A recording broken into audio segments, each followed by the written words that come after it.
Update sa ginagawa kong DIY grass cutter gamit ang ating grinder. Ano-ano nga ba ang nabago?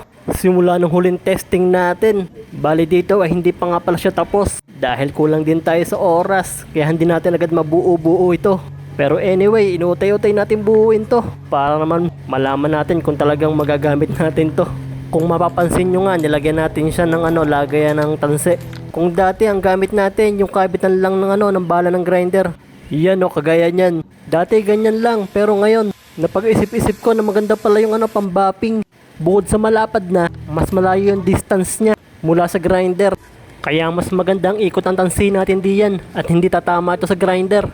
Mas tatagal ang buhay ng tansi at hindi agad ito mapuputol, nakagaya na nangyari dito. At bukod dyan, ginawa ko ng 145 degrees ang kabitan ng ating grinder para hindi naman siya tungo-tungo, nakagaya nung dati. At kung mapapansin nyo nga, dinoble ko na rin yung kanyang tali para secure na. At hindi na matanggal pag umaandar. At nilagyan ko na rin siya guys ng magandang hawakan para naman dito mapagkamala na panghuli ng isda. Yan guys, kagaya nito, wapakalupit naman. Syempre ito ang malupit guys. Nilagyan ko ng throttle para magsilbing operating system.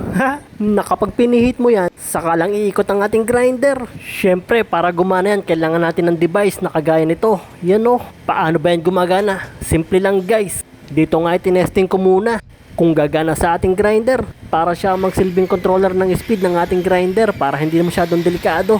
Yan kung mapapansin nyo guys, umiikot na yung ating grinder at nakakontrol niya kung gaano kabilis. Iyan din kasi yung isang dahilan kung bakit hindi natin magamit-gamit ito bilang grass cutter dahil nga overpower at nakakatakot.